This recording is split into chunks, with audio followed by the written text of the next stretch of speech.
40-45 বছর ধরেই আমরা রাজনীতির লড়াই আছি। আমাদের রাজনীতি আপনারা জানেন, গ্রাম শহরের খেটে খাওয়া মেহনতি গরিব মানুষের পক্ষে আমাদের যে রাজনীতি করে যাচ্ছি। সাম্প্রদায়িকতাবাদের বিরুদ্ধে লড়াই, বিচ্ছিন্নতার বিরুদ্ধে লড়াই করেছি, উন্নয়নের প্রশ্নে লড়াই করেছি, বিভিন্ন দুর্নীতির বিরুদ্ধে লড়াই করেছি, বিভিন্ন সময় আমরা লড়াই করেছি। সেই জন্য এই নির্বাচনী সংগ্রামটাও আমাদের কাছে একটা সংগ্রাম। এবারের সংগ্রাম জানেন যে লোকসভা নির্বাচন, দেশ থেকে বিজেপিকে তাড়াতে হবে, রাজ্যে তৃণমূলকে পরাস্ত করতে হবে। তৃণমূল বিজেপিকে পরাস্ত করবার দায়িত্ব আমাদের পার্টি দিয়েছেন। এই দায়িত্ব পালন করব। কৃষ্ণনগর লোকসভা কেন্দ্রে বামপন্থীদের জয় সুনিশ্চিত করবার লক্ষ্যেই এগিয়ে নিয়ে যাবে। আমাদের কাছে এই লড়াইগুলো হচ্ছে, যখন আমাদের যে দায়িত্ব দেওয়া হয় আমরা সেই দায়িত্ব পালন করি। এবারে লড়াই আমরা জানি কঠিন কঠোর লড়াই, অসাধারণ নির্বাচন হবে, পার্লামেন্টের নির্বাচন। একদিকে দিল্লিতে হিন্দুত্ববাদী শক্তি যারা দেশের মানুষকে ভাগ করতে চাইছে, আমাদের সংবিধান, ধর্মনিরপেক্ষ সংবিধানকে যারা পাল্টাতে চাইছে, মানুষকে ভয় দেখাচ্ছে, কখনো সিএএর নাম করে, কখনো আধার কার্ড লিঙ্কের নাম করে।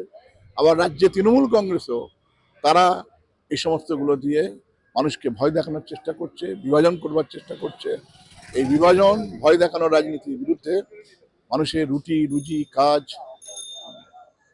থেকে শুরু করে মজুরি, তার অধিকার, তার কথা বলার অধিকার, হক কথা বলবার অধিকার, সম্প্রীতি নিয়ে এক জায়গায় একসঙ্গে বসবাস করবার যে আমাদের পরম্পরা যে আজকে বিঘ্ন হচ্ছে, এসব নিয়েই হচ্ছে আমরা যাব মানুষের কাছে, প্রচার করব। এবং এই প্রচারে ইতিমধ্যেই প্রচুর মানুষের সমর্থন আমরা পাচ্ছি। আমার কাজ এই লড়াইটাকে আগেই নিয়ে যাওয়া।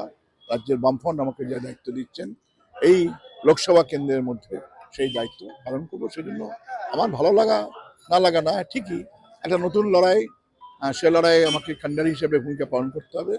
সেই ভূমিকায় ঠিক জায়গায় নৌকো তুলবার যে কাজ, যা আমাকে দায়িত্ব দেওয়া হয়েছে তৃণমূল বিজেপিকে পরাস্ত করা, সেই পথে নৌকোকে ধাবিত করবার যে কাজ। কারণ আমাদের পাশে অগণিত মানুষ আসছেন, রাজ্যের নতুন নতুন পরিস্থিতি তৈরি হচ্ছে।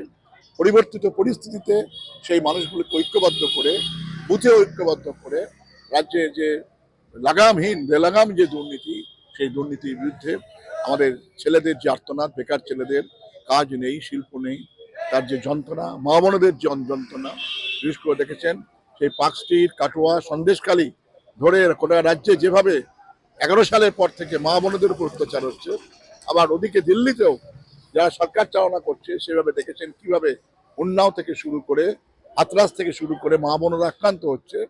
সে দিল্লিতেও সরকার যেখানে আছে নীরব থাকছেন।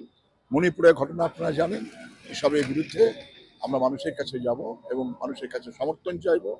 মানুষের সমর্থন নিয়েই এই লড়াইকে এগিয়ে নিয়ে যাব।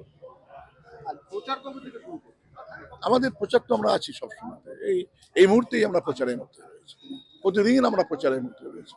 আমাদের রাজনীতিটা কোনো বিলাসিতা না। আমরা 365 দিন এই কৃষ্ণনগর লোকসভা কেন্দ্রে মানুষের সঙ্গে আমরা থাকি, শ্রমিকের সঙ্গে, ক্ষেতমজুরের সঙ্গে, কৃষকের সঙ্গে, তার ন্যায্য ফসলের দাম, ক্ষেতমজুরের 100 দিনের কাজ, তার মজুরি, অসংগঠিত শ্রমিকদের মজুরি, ICDS, মিড ডে মিল, আশা, এই সমস্ত মা বোনেদের উপর যেভাবে দমন পীড়ন চলছে, তাদের যেভাবে হেনস্থা হতে হচ্ছে, তাদের যেভাবে মজুরি পাচ্ছে না, তাদের কাজের স্থায়িত্ব নেই, আমরা লড়ছি। আবার একদিকে যখন আমরা দেখছি যে চাকরি, যারা মেধা সম্পন্ন ছাত্রছাত্রী, যাদের চাকরির বিনিময়ে মানে টাকার বিনিময়ে কাজ দেওয়া হয়নি, তাদের দুর্নীতি, সেগুলোর বিরুদ্ধে আমরা লড়াই করেছি, অবস্থান করেছি। কিন্তু আমরা ভাই প্রতিদিনই লড়াইয়ের মধ্যে রয়েছি। এখন এটা নির্বাচন, এসব বিষয়গুলোকে আবার নতুন করে আমরা মানুষের কাছে জেতার পর কি করবেন? জেতার পর যে কাজ আমাদের, সেটা হচ্ছে যে গোটা দেশে আপনারা জানেন এই সময়কালের মধ্যে দেখবেন, বিশেষ করে কোভিড পরবর্তীতে আমাদের দেশের অর্থনীতিটা কার্যত ভেঙে পড়েছে। 56 ইঞ্চি বুকের সাথী নরেন্দ্র মোদী যাই বলুন না কেন, আমাদের দেশের জিডিপি রেট, আমাদের দেশের হচ্ছে মানুষের ক্রয় ক্ষমতা কমেছে, টাকার দাম বেড়েছে। আমাদের দেশে বহির্বাণিজ্য করবার ক্ষেত্রে আমাদের দেশে দেখবেন আমদানি বেশি হচ্ছে, কিন্তু আমাদের যে বিদেশে বাণিজ্য, সেই বাণিজ্য ক্ষেত্রে ঘাটতি ঘটছে। আমাদের দেশে বেকারি বাড়ছে, আমাদের দেশে কৃষকরা ফসলের দাম পাচ্ছে না, দিল্লি তাদের অবস্থান করতে হচ্ছে। আমাদের দেশে বেকারি এই সময়কালে বেড়েছে। ক্ষুধার্ত মানুষের সংখ্যা, একজন এই পার্লামেন্টে ভূমিকা থাকে নীতি তৈরি করবার ক্ষেত্রে। সেই নীতিতে আমরা দেখেছি এই সময়কালে যারা পার্লামেন্টে ছিলেন, সেই তৃণমূল কংগ্রেস বলুন, বিজেপি বলুন, আমাদের রাজ্য থেকে যখনই জনবিরোধী নীতি সেখানে বিল পাস হয়েছে, তৃণমূল কংগ্রেস ওয়াকআউট করেছেন কার্যত বিজেপিকে সমর্থন করে দিয়েছেন এবং সমস্ত বিজেপি আমাদের কাজ হবে পার্লামেন্টে মানুষের পক্ষে কাজ করা, আইন তৈরি করা, সব অংশের মানুষের জন্য আইন তৈরি করা, সেই কাজে আমরা ভূমিকা নেব। পাশাপাশি আমাদের যে 1 নম্বর কৃষ্ণনগর লোকসভা কেন্দ্রের যে উন্নয়ন তো একটা সামগ্রিক ব্যাপার। উন্নয়ন শুধুমাত্র একটা ঝাঁ চকচকে আলো দিয়ে উন্নয়ন না। উন্নয়ন মানে হচ্ছে আপনাকে তোমার সব পার ক্যাপিটা ইনকাম, তার ক্রয় ক্ষমতা বৃদ্ধি, তার মানব সম্পদের উন্নতি, তার স্বাস্থ্যের উন্নতি, তার শিক্ষার উন্নতি। যে শিক্ষাটা আজকে দিল্লি রাজ্যে ভেঙে পড়েছে কার্যত, দেখেছেন প্রায় আমাদের রাজ্যে 4.5 লক্ষের উপরে ছেলে মেয়ে এবারে মাধ্যমিক শিক্ষা ক্ষেত্রে কমে গেছে। এগুলো আমরা এইসব ভূমিকা পালন করতে হবে। উন্নয়ন মানে সামগ্রিক মানব সম্পদের উন্নয়ন।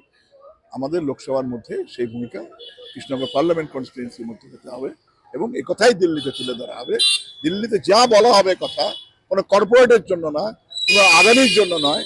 যা আপনারা দেখেছেন, এই যে আপনারা জানেন যে ইলেকশন বন্ডের মধ্যে দিয়ে যারা টাকা নিয়েছে, সে তৃণমূল বলুন, বিজেপি বলুন, সর্বভারতীয় দল বিজেপি এবং আঞ্চলিক দল তৃণমূল কংগ্রেস, সবচেয়ে বেশি তারা হচ্ছে এই ইলেকশন বন্ডের টাকা নিয়েছে। তার মানে তারা পার্লামেন্টে যখন আইন তৈরি করে ওই কর্পোরেটেরই স্বার্থ রক্ষা করে, গরিব মানুষের দিকে তাকায় না।